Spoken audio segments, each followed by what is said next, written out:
So hi mga ka-PJ, welcome back to my channel. And for today's video ay grabe, ngayon ko lang ito ipapakita sa inyo. Sobra, dahil nung kasagsagan ng baha guys, nalala nyo yun nung nakaraang buwan ba yun? Grabe pala din ang baha dito sa amin. Akala ko iligan lang. So dito ako ngayon sa tabing ilog. Eto, so nakita nyo yan, ano to, sanhi ng baha. So may mga ano pa talaga, bakas na may baha dito. 'Di ba yung tulay namin, hanggang bewang 'yan. Oh, isipin mo, 'yan yung ilog tapos yung tulay. So hanggang bewang diyan sa tulay. So dito guys is lupa pa namin 'to. Mga bugay dito. Ito bahay ng lola ko, siya na lang mag-isa diyan nakatira. Nanay ng tatay ko. Alam nyo bang hanggang dito yung tubig ng baha? Hanggang dito. Hanggang dito yung tubig nila ng baha. So nasira na oh. Nasira na. Ito dati tong ano, barangay market. So ito tinayo sa lupa namin. And yung na ano na rin, na wash out. Sobra guys. Tingnan nyo oh.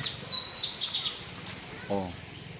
At may kapitbahay pa kung naanod, buti na lang na ligtas, pero yung bahay nila is inanod talaga. So oh, sobra.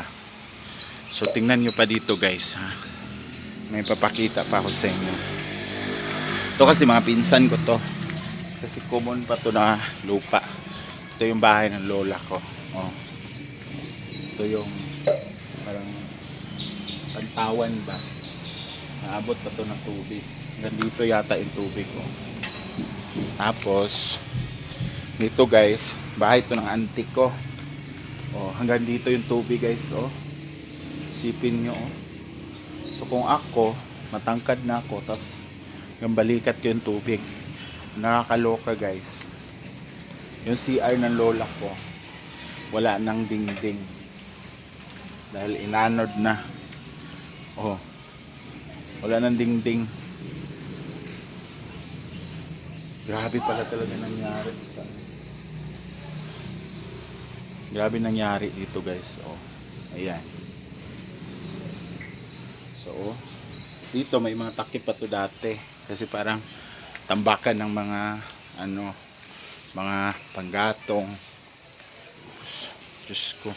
So, yung lola ko mag-isa lang. Buti na nagising kasi madaling araw. Bumaba daw siya dyan. Hanggang dito na niya yung tubig. Andito. Tapos, ang payat ng lola ko. Buti kinaya niya yung tubig. Pumunta siya dito sa auntie ko. Itulog pa. Hindi pa alam ng auntie ko na baha. Pag ano nila, malakas na. So, ito yung lola ko. Oh. Taga-asang tubig ni mo? Itong baha? Dire? Gilabang na ako. Kaingong dire? Oo. Huwag sa timbalo. May galit ka, waka na anod. Ay, makampun tas minuhuli man tamanod. Ano kaga gunit-gunit? Wala. Sabi gunitan. Abot tiris mo sa ayapas lang. Pagting bilas, portahan, kaya di na maabre. Tubig. Lutaw lagi sila, wala pa ko. Lutaw. Hindi, kaya nakamata. Di pa ko hingatulog. Tingnan nyo guys. Oh. Ito dito, may mga upuan to dito. Nawala na. Yan. Yung medyo kiha na auntie ko, tumaob yan. Pumasok ito sa bahay. Diyos ko Lord. Kanin dire, puno ni dire. Ay, saka. Saka po sa inyo, lapad? Lapad?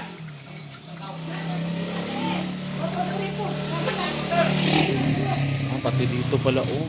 Alam ko, tinapok. Malangitan ka, ang sanggutan, ano, natakas. Grabe pala talaga yung baha guys. Kala ko iligan lang.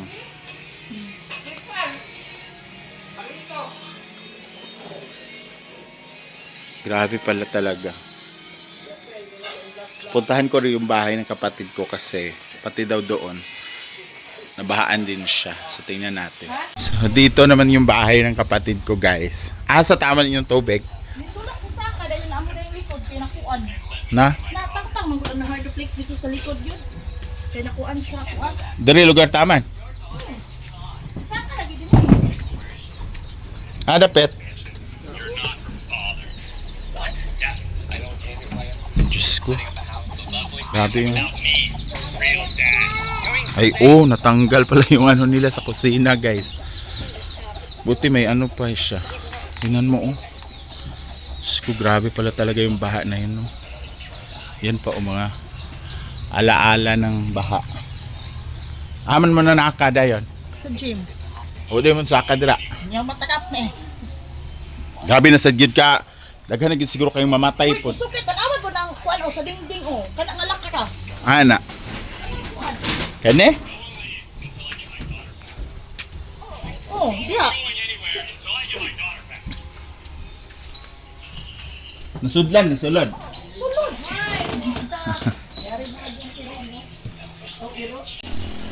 So ito yung taas ng tulay, guys.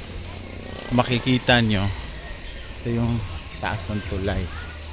So hanggang bewang daw yung tulay. Parang hindi naman hanggang bewang, parang hanggang dito. Tingnan yung bakas. Hanggang dito yata. So sobrang taas talaga, Tingnan, may waiting shed to dito dati. Yan, wala na. Wala na waiting shed. Siguro pati yung pati yung barangay hall nasira. So ito pa, guys, tingnan nyo yung naanuran ng bahay. Wait. So ito, dito naanod yung bahay, guys. Kinagbarong-barong muna sila. Dito yung bahay, tapos doon sila naano din mga tao.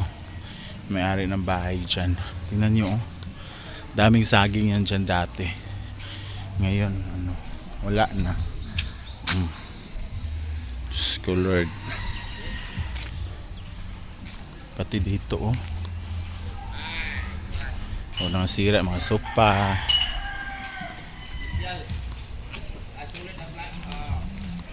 Pati dyan, guys, sira na sira yun. May bahay pa naman dyan. Ayun. So nandito yung tubig, guys. Yung bahay namin nandoon. So hindi masyadong, wala kaming hindi kami apektado, pero yung mga kapitbahay namin. So ayun na nga, guys. Pagkatapos natin maglibot doon sa barangay namin, ay nagutom na ako. So nakita nyo naman doon sa video na sobra palang devastated talaga yung lugar namin. Hindi lang namin ramdam dito banda kasi nga malayo na kami doon sa ilog. Pero dati talaga naanuran na kami ng bahay doon. Bahay namin kasi yung baba talaga ng tulay. Parang kubo-kubo namin. Doon na kami nakatira lahat, biglang na anod ng baha.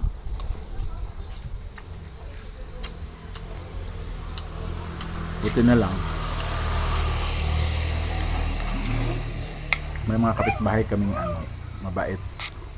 Pinatira nila kami nung naanuran kami ng bahay. Kaya pag ang kalikasan na talaga maningil, guys, hindi mo talaga masabi kung kailan, kahit makapaghanda ka na, pero pag siya na talaga maningil sa'yo, ang hirap ng tanggihan. Especially pag tubig. Grabe. Alam niyo namang marami na namamatay sa... Ang ingay mo naman! Marami nang namamatay sa sa baha, ganon, nalunod.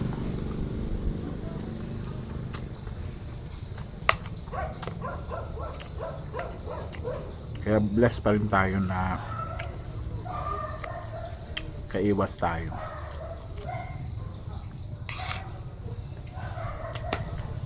Kaya sobrang lakas ng tubig sa amin, guys, kasi yung falls dito, yung ilog dito, pag nag-abot,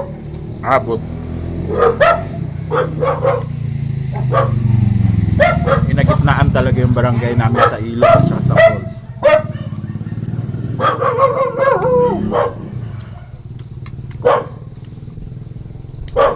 Kaya pag nagbaha, wash out talaga.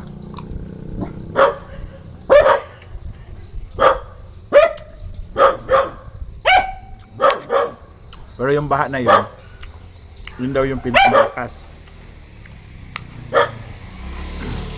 Ang cause pala nun, ang daming buhawing bumagsak doon sa malapit lang dito sa amin.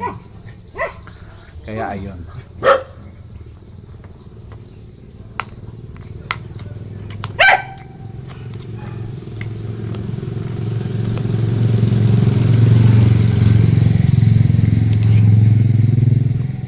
Kaya lalo na yung mga malapit sa ilog, mag-iingat talaga pag ano ngayon o nag-ano naman, makulimlim na naman.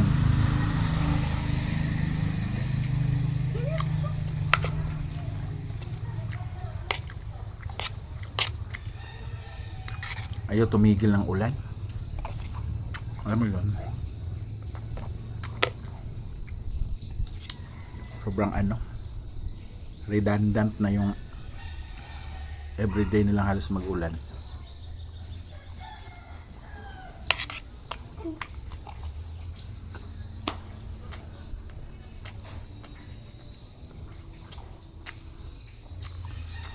Ang hirap mag-ano. Kahapon nag-ulan na naman. Kaya yung tubig namin ngayon galing sa ilog, yelo na naman. Kaya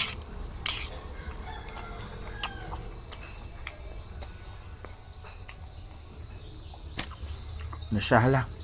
Maraming salamat guys sa panonood, and I hope to see you on my next vlog.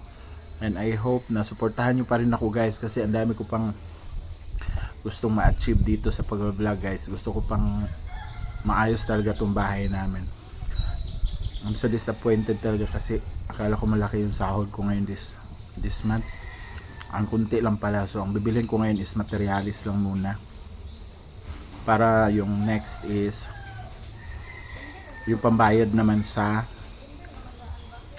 tawag nito, pambayad naman namin dito sa labor, kasi 15,000 ang kailangan ko para mapatapos ko yung pagpi-finishing dito sa bahay. So please support nyo ako guys. Huwag kayong mag-alala guys. Yung pag hindi nyo pag-skip ng aking mga ads, sobrang malaking tulong na po yan sa akin. So once again, thank you so much, and see you on my next vlog. I love you all. Bye bye.